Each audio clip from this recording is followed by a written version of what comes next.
sans tabou an bolila an sera maa min ma bi ale tɛ dɔwɛrɛ ye Mohamed Ali Bacili ale dogolen tɛ mɔgɔ si la jamana in kɔnɔ bi monsieur Bacili i ni ɲantuma aw ni ɲantuma aw ka kɛnɛ somɔgɔw bɛ di somɔgɔw bɛ di bi ye sans tabou seri ma a diyara an ye aw bisimila alhamdulillah o diyara n ye kojugu donc an nana i ɲiningali caman na bi ayiwa ala k'a ni hɛrɛ bɛ ala kɔnɔ sabula maliyɛnw ye ɲiningali caman kunganna ko an ka émission kɔnɔ an ka se tɔgɔtigiw ma an k'u baro kuma mun n'a bɛ fɔ u kɔ u yɛrɛ tɛ kuma minnu mɛn walasa u bɛ se ka faamuyali di an bɛɛ ma anw bɛ fɛ k'i ɲininka tari an n'a ka kan wa aw n'a ka kan maliyɛnw ni faamuyali ka kan u ni tiɲɛ ka kan mali sera ni maa o maa a ye jɔyɔrɔ kalifa i la a tɔgɔ la o tigi a fana ka kan ka jurunin dɔ sira mali ye o jurunin ye mun ye a ka tiɲɛ fɔ maliyɛnw ye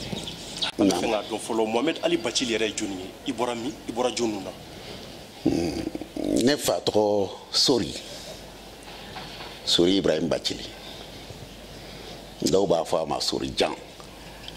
a bɛrɛ tun t'a jɛ mɛtiri 2 la anw surunyara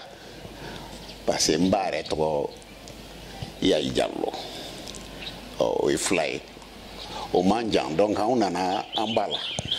ne ma jɛnya m'an fa bɔ ka bɔ fa jumɛn an bɛ bɔ Kayi ne fa bɛ bɔ Gajaga a bɛ fɔ Maraka jamana ma Gajaga i fɛ k'a dɔn kun jumɛn na i ye Ibrahim Boubacar Keïta dɛmɛ en 2013 en fait 2013 ni ko ne ka kuma yɛrɛ ɲɛf'i ye kuma fitinin don parce que yelemani kiri dɔ kɛra ye don dɔ la jiko bɛ dugu dɔ la ko kɔjɛ tubabuw y'u dɛmɛ u ye ji sɔrɔ nka a kɔjɛ u ye ji sɔrɔ u taara kɛlɛ bɔ a kɔnɔ munna parce que dɔw ko mun nana ni wari ye u tun kan k'a di maire ma maire ye URD de ye i ko Madi Hawa Gassama a kɛra a ka yɔrɔ la k'a ma di maire ma a ma di dugutigi ma donc o ye jɔnmaya de ye ji sɔrɔla ko ka château ci k'a ci u k'a ci mɔgɔw ko mɛ a ji t'an bolo an bɛ sa jiko la mɔgɔw y'an dɛmɛ an ye ji sɔrɔ nin politiki ko kuma ko k'a ci hali dugutigi ka musow ne taar'u ɲininka n ye kɔjɛ muso bɛɛ ɲininka kelen kelen avec un huissier u ko ka ji in to u bolo an taara kiri kɛ pour en venir ka na se i ka ɲininkali ma o don kiri banna ka taa se fo lagasara 15 heures tuma ma ne bɔra yelemani dugunin dɔ fana b'a kɛrɛfɛ ko fanga n terikɛ dɔ bɛ yen n taara si n ye n to yen de n denkɛ ye n wele a bɛ san 13 la o y'a sɔrɔ ne tɛ yan muso o yɛrɛ tɛ Mali kɔnɔ o bɛ kalan na kɔfɛ donc denkɛ laban 3 arasaba dɔgɔnin 3 de bɛ ne bolo cɛmanninw don fɔlɔ o tun bɛ san 13 la mun tun dalen b'o kan o bɛ san 9 ka taa san 10 na mun b'o kan o bɛ san 5 ka taa san 6 la san 13 ye a ma dafa kosɛbɛ o de ye téléphone ci n ye téléphone ta ko papa anw bɛ école la chauffeur ma se ka na nɔfɛ o bɛ ka marifa ci Bamako n b'a kɛ di n dɔgɔninw bɛ n bolo an y'an dogo kilasi baw jukɔrɔ n ko a ko n ko kana siran i sigi n bɛ téléphone ci n terikɛ dɔ ma a bɛ taa u nɔfɛ ni n y'a sɔrɔ n b'a tɔgɔ f'i ye donc n'a y'i wele i b'a ɲininka n'a y'o tɔgɔ in f'i ye i bɛ bɔ kɛnɛma an y'a kɛ ten o taara n denw ta ka na n'u ye o don de ne ko n ko bon n ko Mali ko sera yɔrɔ min na ne Bacili n ma deli ka politique kɛ n ma don parti politique la nin si tɛ yen ko ne t'u dɔn AMDH créera ne ka bureau kɔnɔ AMDH l'association malienne des droits de l'homme a créera n ka bureau kɔnɔ a statut sɛbɛnna stencil fɔlɔ min kan ne de y'a bɔ a créera ne ka machine de la mais n ma politique kɛ n ma taa Adema la n ma taa Seni la n ma taa Parena la n ma taa politique tɔn si la n ma deli ka don a si la tile kelen Parce que tout simplement, ne b'u bɛɛ dɔn n'u bɛɛ kalanna. Awa n b'u dɔn k'a fɔ u bɛ fanga de ɲinina mais ma da u la k'u bɛ jamana in dɛmɛ na. N teriw don dɛ, an ye kalan kɛ kilasi kelenw na, u bɛ dɔn b'u dɔn. Mais fanga ɲini nana bɛɛ kunna a wagati la. Hali t'a miiri minnu bɛ fanga ɲini u bɛɛ girin-girinna fanga mais o fanga ɲini tɛ fɔ k'an bɛ Musa kɛlɛ. Musa kɛlɛ de nana kɛ olu ka fanga ɲini kan ye. Nka Musa kɛlɛ in o kun ye fɛn wɛrɛ de ye, n'o tɛ u kun bɛ fanga de kɔ dɛ. An b'u tɔgɔ fɔ kɛ mais Alpha Umar Konare, Soumaïlo Boubé Maïga, Ibrahim Boubacar Keïta, u bɛɛ b'a la koyi. U kun bɛ fanga de ɲini mais c'est clair ça. Il faut pas se gêner. U tun bɛ fanga de ɲini na jamana in kɔnɔ. A kun ka kan fana u k'a ɲini, ne t'a fɔ yɛrɛ a man kan. N'u ko démocratie, ne yɛrɛ tun ko démocratie. U y'o de fɔ. N'u ko ko ka parti unique kɛlɛ, ne yɛrɛ tun tɛ parti unique fɛ. Mais i bɔra ka IBK tɔgɔ fɔ, mais e dun y'a dɛmɛ kɔfɛ. Ma IBK dɛmɛ. Moi j'ai dit à IBK ne t'i dɛmɛ dɛ. J'aide le Mali d'abord. N y'a fɔ a ye tan dɛ, n'a sigira don fɔlɔ min na, n bɛ Mali fɔlɔ de dɛmɛ. J'aide le Mali d'abord. An sɛgɛnna aw politiki mɔgɔ ninnu, aw ka kuma la, ɲuman t'aw la, aw photo de filɛ nin ye, aw bɛɛ b'a fɛ ka fanga ɲini. An b'a lajɛ de mun ka fisa ni tɔw ye, n'o tɛ ɲuman tɛ yen. Le moins mauvais. Et le moins mauvais est pour nous. N'o ma fɔ il est meilleur. Kɔnɔna n'ale bɛ ɲininkaliw kɔnɔ, mɔgɔw ye ɲininkali caman ci an ma. N'an sera Misi Bacili kɛrɛfɛ an k'a ɲininka. O kɔnɔna na o ɲininkali dɔ la, dɔ ko k'i to ko domaine ministre la. Ko waati dɔ kɛra la, i ye mɔgɔw ka so ci Solomani-Bugu la. Donc k'u bɛ fɛ k'a dɔn kun min na u y'o kɛ. O kɔfɛ fana ko dɔw ta cira, dɔw ta ma ci. Minnu ta ma ci, kun jumɛn na fana o ma ci. U la ka marche ni fɛnw k'a ko la. Ne bi o jaabi Solomani-Bugu ɲininkali n b'a jaabi. Solomani-Bugu ne bɛ tɛmɛ a kɛrɛfɛ kabiri n tɛ gouvernement na n t'a cogoya dɔn, so mun b'a kɔnɔ a jɔra fɛɛrɛ la a ma jɔ sariya la ne t'a dɔn, ma wuli ka taa ɲininkali kɛ, ma wuli ka enquête kɛ. Donc n'i y'a ye ne bɛ t'o ci, kuma de donna la dɛ, ne da donna la. N da donna la cogo di? Gouvernement de mago sera kɛnɛ dɔ ma Solomani-Bugu. U ko Bacili de bɛ domaine kunna. Nin kɛnɛ in gouvernement ta don, an mago bɛ nin kɛnɛ la, i b'a tigɛ ka d'an ma. N ye n ka service mɔgɔw bila a ye taa, o y'a sɔrɔ kabiri Ala ye n'an sen ma taama ka don a kɔnɔ. N bɛ tɛmɛ a da la Kulukɔrɔ sira fɛ mais ka don a kɔnɔ ma kɛ. U taara u nana fɔ n ye mɔgɔ dɔw sigilen b'a kan, n y'u ɲininka u sigilen bɛ daluya jumɛn kan. U ko anw m'u sigi ACI directeur n'o ye sisan ministre de l'habitat ye Kalifa. N ko Kalifa ninnu bɛ yen kan jumɛn kan? A ko an m'u sigi ACI terrain don, gouvernement ye miliyari caman de bɔ an ka nin yɔrɔ dilan, ka fossé k'a la, ka courant k'a la, ka ji k'a la, ka goudron k'a la. Nka mɔgɔ wɛrɛw de ye taar'i sigi yen, u sigira cogo di? Kati commandant Ibrahim Sila o ye dɔw sigi ani Kabakoro droit maire olu ye dɔw sigi. Nka mɔgɔ ma terrain d'u ma dɛ, ACI terrain don. Voilà a kɛra cogo min na. U ye papier labɔ, u ko nin papier mun filɛ nin ye kabiri 2009 an ye plainte dɔw don ninnu kan u ka bɔ wali yɔrɔ don. K'a da kan monsieur le ministre dɔ bɛ yen maliyɛn don, u sigilen b'o ka yɔrɔ la, a ye $500,000 ni kɔ de sara gouvernement ɲɛ ka yɔrɔ in san a bolo, a sigilen bɛ Gabon k'a bɛna baara kɛ. Kabiri a ye wari sara a ma se ka biriki kelen da, ninnu nana sigi a nɔ la k'u tɛ wuli bi u tɛ wuli sini. Solomani-Bugu. Donc minnu sigilen bɛ yen u ko de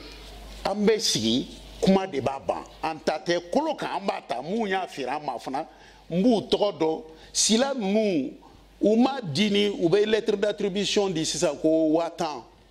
nkalonfin don, o de bɛ 1000 de bɛ na gouvernement ka kɛsi kɔnɔ. titre nous titre métamine agence d'or de boulot agence immobilière au bas ferré mo 17 millions 30 millions terrain mon be 200 millions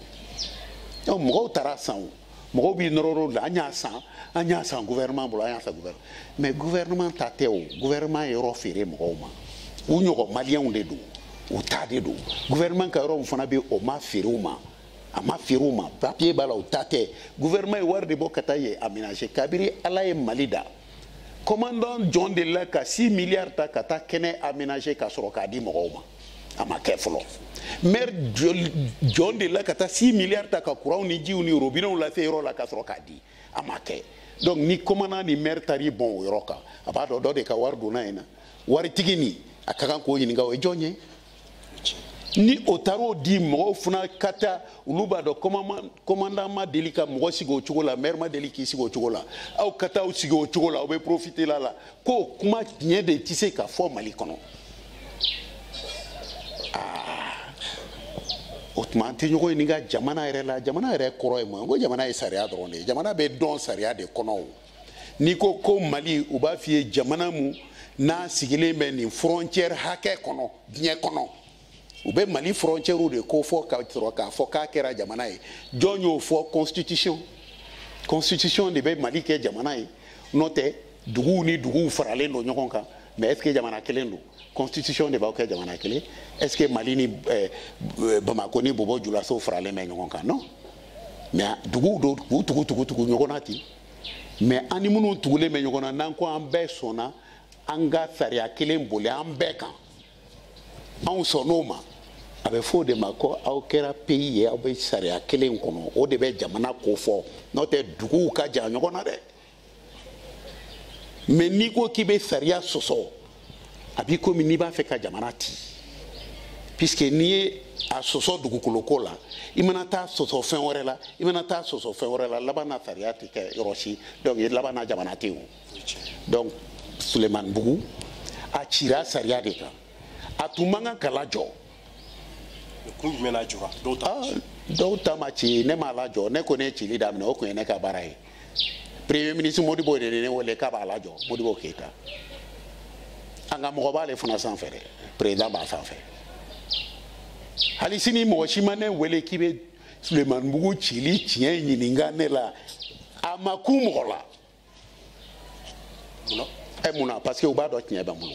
akoma kenga lonka domina ansigra ko chili kuma befo nebe Modibo Keita be Ashim Kumare be les situations présentées to mami ni mbe sigile na ni ndebe Suleiman Bougou ni mo haka o de sigile me kena o kan utate papier mbubulo commandant de aduma commandant ma di saria kono maire de aduma ma di saria kono ayoro ere la do dira procureur ni jugement ka klaka yoro do fere ka warduma ya tire ka jona jora be ke kiri de comme ça nantara ambe gagné ni bebe Suleiman Bougou kono ngoni ne be terrain ka Modibo Keita ako abeke chodi alaka hina sada samakela ko premier ministre anga commission d'ordre angu wele anuka kuma kairula utate ukabwe sada bebaka kuma la premier ministre girina ay kuma ta ko sada ni ba fait problème kana nyana bo Mali la ibe problème dugo ate nyana bo abada ibe commission créé nya di commission ma ulubu shi ka réunion na tête là ni frawre tala utate kene uste suru ka kuta abechi premier ministre chili kuma kan folo bora Modibo Keita da premier ministre ko oh neta dogo ni madilika dogo amasa ne masa alaka hina sada la sada de sara Ashim Kumare be donc o chili benkero de kan ngai be letri chuma ka fouye ka délai douma ou ka bo anye letri folo blakata nga yenkaw ou ya fo haluka gardien o kana papier mina on bolo kanu ka téléphone di on no ma yoro fere ni ma yoro fere mo ma e bo ka adresser do ou tokote domaine dossier si kono ka fo ye yuta e ou tokota kono adresse tɛ yen téléphone tɛ yen i bɛ se k'o wele cogo di i bɛ taa chantier de la i b'i jɔ so ni so i b'a f'u ye bɔn nin papier filɛ a bɛ nin di nin sotigi ma an y'o de kɛ ka huissier bila ka taa u bɛɛ ko k'u ka yɔrɔ kana fɔ u ka numéro kana di nka u bɛɛ bɛnna la k'u tɛna dɛ mɔgɔ si ma se an ma délai fɔlɔ banna huissier nana ni papier n y'a bɛɛ fara ɲɔgɔn kan ka tila k'a fɔ délai filanan di ka taa premier ministre fɛ yen o délai fɔlɔ banna i tun an ka délai di mais ne ye filanan di filanan kɛra i ko fɔlɔ an ma mɔgɔ si ye o si ma na mais an bɛ ban réunion in na don min a fɔra ni premier ministre ka ci an bɔra da fɛ premier ministre tɛmɛna ka taa ka bureau kɔnɔ ne ni Sada ni Hashim an bɛna tourner ka taa fan fɛ ta Sada ko ne ma ko Bacili i m'a fɔ i tɛ siran fɛn ye ne bɛ ninnu dɔn dɛ ne ye ministiriya kɛ a mɛnna n'i taara yɔrɔ in ci n'u m'u cɛ ka bɔ i kɔrɔ i bɛ si bɔ ne Sada tigɛ la n'i kɔni sera ne ma a ko n ka sɔrɔdasiw ni polisiw ni gendarmew d'i ma gardiw d'i ma gardiw ni gendarmew ni polisiw n b'u d'i ma dɛ mais u b'u cɛ ka bɔ i kɔrɔ dɛ n ko Sada n ka kuma ma k'e ɲɛna wa a ko a kɛra a ɲɛna n ko bɔn a kɛra cogo min premier ministre ye mun fɔ ko ka taa ci a y'a fɔ dɛ o ye ne Bacili fana hakilina de ye n'i tɛ sariya boli jamana in kɔnɔ a tɛ dilan ko ye premier ministre ye mun fɔ dɛ k'a fɔ a y'a fɔ ne y'a kɛ o tɛ dɛ mais a y'a fɔ ne yɛrɛ hakilina don sariya don donc mɔgɔ kana baga a ma a ye sariya de fɔ a ye sariya de fɔ dɛ Modibo ye sariya fɔ donc a délai filanan dafalen n ye lettre ci Sada ma ka lettre ci Hashim Kumarew ma a dafara o tuma an ka taa an ka baara kɛ u taara don min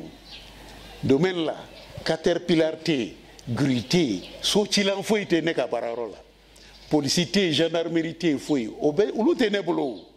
olu bɛ ministre minnu bolo ni kuma tun ma f'u ye u ye ministre ye ne ye ministre ye ne kelen tɛ se k'u lawuli dɛ c'est que dɔ b'an sanfɛ o kumana an bɛɛ tugura ka kuma de kɔ mais a cilen ne tun bɛ Segu a cira don min ne taara Segu baara dɔ la i sira dugu jɛra a bɛnna jumadon de ma 7h premier ministre ka téléphone nana n yɛrɛ tun bɛ ɲɛgɛn na téléphone sonnera an ka gardiw nana ko a ko premier ministre ko a m'i sɔrɔ n ko ye ne tun bɛ kan ko k'a mago b'i la n y'a wele a ye n ta a ko bon n ye so ci lajɔ n ko munna i y'a lajɔ ko non non non n y'a lajɔ n ko ah n ko n'i y'a lajɔ monsieur le premier ministre n ko a b'i komi n'i seginna i kɔ dɛ a ko ni mɔgɔ min b'a fɛ ka pan ka yɛlɛn sanfɛ k'i bɛ segin i kɔ i bɛ sɔrɔ ka élan ta k'i pan n ko i kɔlɔsi i segintɔ i kɔ o kana sɔrɔ u ye safunɛ mun dugumala la i ka cɛrɛntɛ n ko n'o tɛ i tɛ pan dɛ i bɛ da i kɔnɔ kan n y'a fɔ a ye ten n ko au lieu de reculer si le plancher est savonné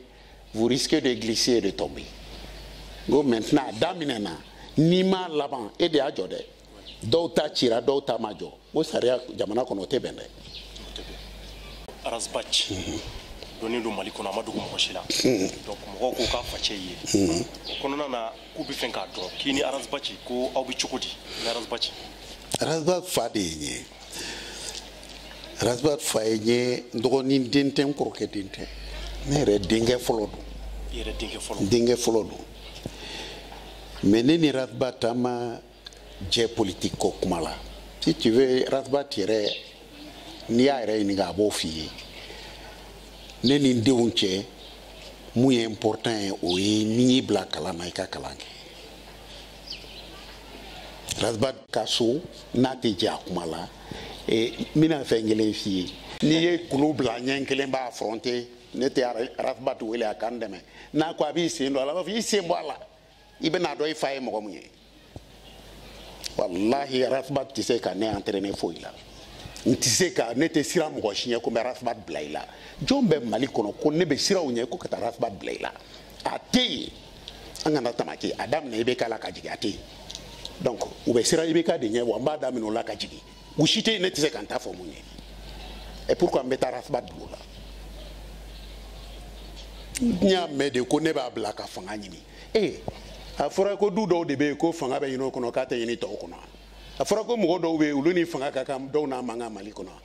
ne tɛ maa si bila n sanfɛ k'i bɛ se ka fanga ɲini ko ne y'a ɲini fana ko ne tɛ se k'a fɔ n b'a ɲini i tɛ se ka n dafara i tɛ se ka foyi kɛ n na an ka tiɲɛ fɔ ɲɔgɔn ye sa fanga ko in kelen ka maliyɛnw yɛrɛ ɲina u yɛrɛ kɔ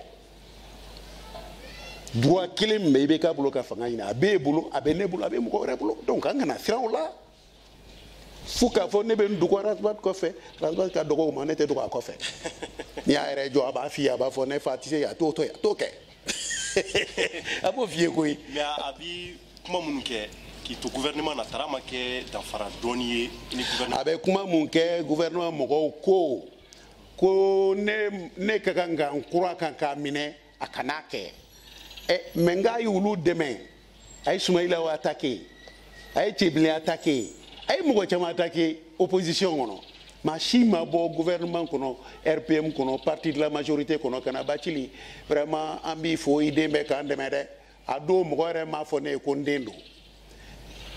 olu de n'a ye baara kɛ o tuma n'a tiɲɛna u ni ɲɔgɔn cɛ u ka se a la u yɛrɛ mɛnna k'u y'a minɛ a b'u ɲɛna ne bɛna girin ka n da don a la ne ko aw ye mɔgɔ minɛ aw t'a dɔn ne den don ah bon walahi n y'a fɔ tan n'aw n'a farala ɲɔgɔn na yɔrɔ o yɔrɔ aw b'aw kali Mali kɔnɔ ka taa se fila u k'a kɛ ne m'a fɔ u k'a bila dɛ u yɛrɛ bɛ yen n m'a fɔ a y'a bila n y'a fɔ bɛɛ ɲɛna n'aw ko a b'a don kaso la a y'a don ni ne ye n da don a la a ka fɔ ma tu mais n b'a dɔn n'u y'a kɛ mun b'a la parce que an bɛ fɛn dɔ fɔ ɲɔgɔn ye an ka tiɲɛ fɔ ɲɔgɔn ye jamanatigi jɔyɔrɔ don Ala b'a d'i ma jamanatigi fana se de don Ala b'a d'i ma jamanatigi ni jamanatigi tɛ kelen ye Ala ye jɔyɔrɔ dɔ d'i ma o ye jamanatigiya ye mais jama min bɛ dugu ma a bɛ se k'a di mɔgɔ wɛrɛ ma e tɛ dɛ i jija i ni jamanatigi ka bɛn n'aw bɛnna i ka jamanatigiya a bɛ diya i bolo i jija i ka jamanatigi kɔlɔsi hali n'aw bɛnnen tɛ n'i y'a kɔlɔsi n'aw ma se ɲɔgɔn ma i b'i ka jamanatigiya kɛ ka ban fɛn t'a la jama ɲuman tɛ yen jama kolon tɛ yen jama tigi ani jama ɲɛmɔgɔw mana jama bila mun na u b'o de kɛ donc ni jama bɛ mɔgɔ min bolo n'i dar'i ka jamanatigiya la n'i taara maga a la u b'a da tu i la ne m'o kɛ dɛ Ala yɛrɛ y'o kɛ munna an bɛ kɔfɛ mɔgɔ minnu fɔ ko fantanw mais n ko Ala ko k'ale ka kɔlɛ k'o ye fantanw ye n'i ye jamana kalifa i la donc mɔgɔ bɛ se k'i ka kɔlɛ kalifa dɔ la mais i t'i ka kɔlɛ fanga n'a se ta ka taa di kalifa yɔrɔ la Ala t'i ka faama deli dɛ a tɛ jɔyɔrɔtigi deli k'i ka hinɛ fantan na dɛ a bɛ ka kangari de da ye n'i ma kɔlɔsi ne ka se bɛ yan n'a wulili kama don min i ni kara don dɛ o de don. mais monsieur Bathily Salif Keita n'o ye dɔnkilidala ye dɛ ale ka dɔnkili dɔ bɛ yen ko Suwareba kɔnɔna na a b'a fɔ dɔnkili in kɔnɔ ko cɛbakɔrɔ caman bɛ yen cɛbakɔrɔ kuma bɛ cɛbakɔrɔ caman da nka fɔda t'u bolo donc an bɛ fɛ k'a dɔn mɔgɔ caman ko Razbat y'a ta sɔrɔ a fa la Razbat y'a sɔrɔ a fa ta b'a la mɛnna an bɛ fɛ k'a dɔn Salif ko kuma in e bɛ mun sɔrɔ ka fɔ o la. ne ma Salif ka dɔnkiliw la mɛn kosɛbɛ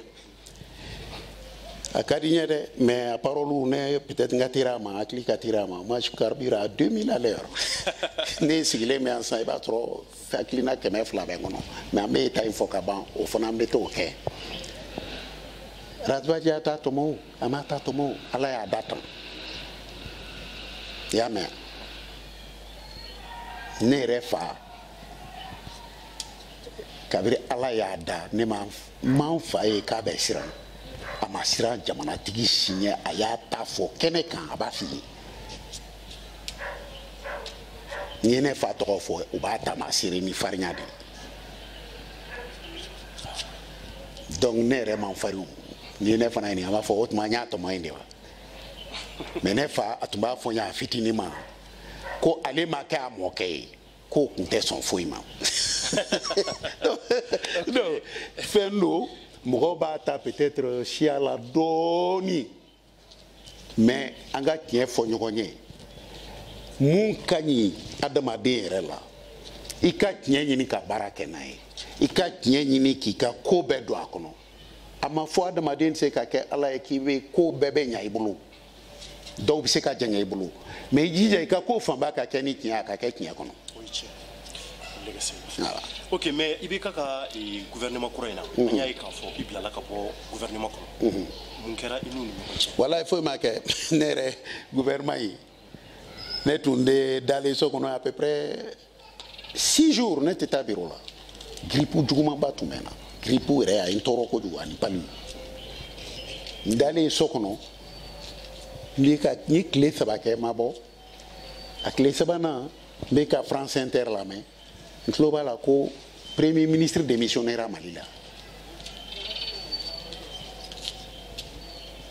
Premier ministre démissionnaire. Niento la nyame ko premier ministre croix sigra. Ko Soumaïlou Boubay Maïga. Niento la nyame ko gouvernement croix bora. Don nana fonye ko gouvernement croix bora ko me itota la ngo alhamdulillah. Qui trota la ngo alhamdulillah ngo ala ni che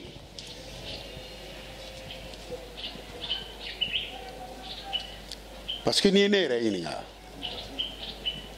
yele Mali gouvernement ne re kun sira ro do la mba kono wonta kono yele Mali ntumandine c'est pas parce que mba kono de mais abe fendo de kofo yele Mali chara kojuku ambe sa nani premier ministre nani anye duru nansoro ile Mali chara 5e république histoire la dnie be kono ibata amake roshi donula ni kuma beke tamasire kala kono université ola constitution présidentielle amanga ke munya anya koyi c'est la vérité ça premier ministre duru hali président ere Alpha Yata Tumami n'a tunya ke san kalo kononto premier ministre kele est-ce que Ibrahim Koumé to soro Mali kono nga ngongo ni ngasa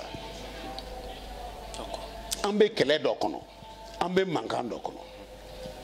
ali de ko kambe kele la ben sora sube keta be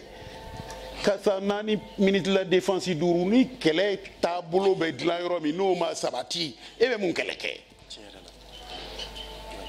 Iko ibe saria sabati sans nani ministre de la justice duru non arrêtons Ningali kakan keke otigila mogola est-ce que vraiment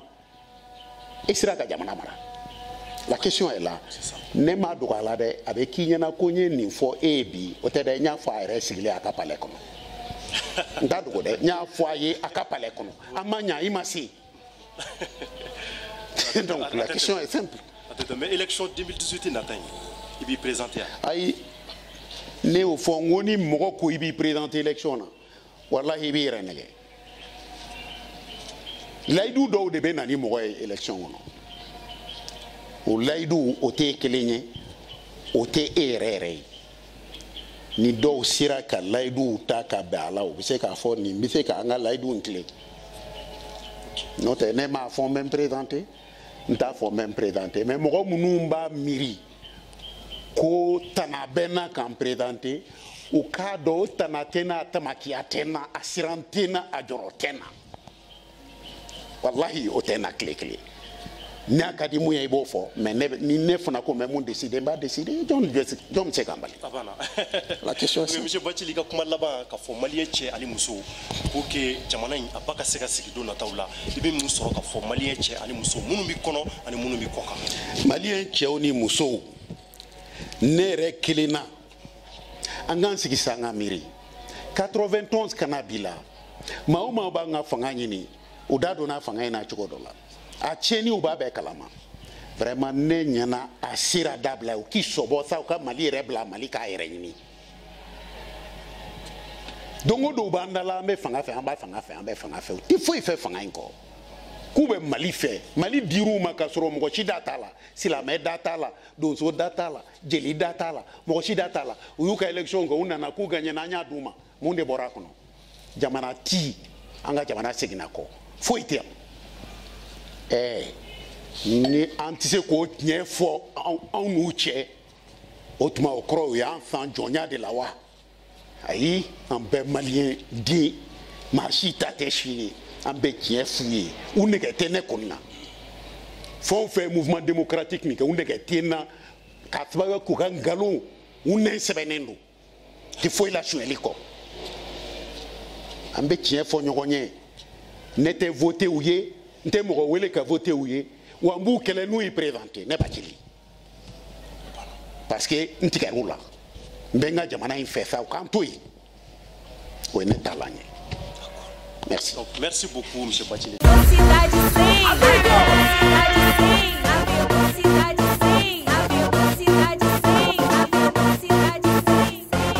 Wait, it's out and sound.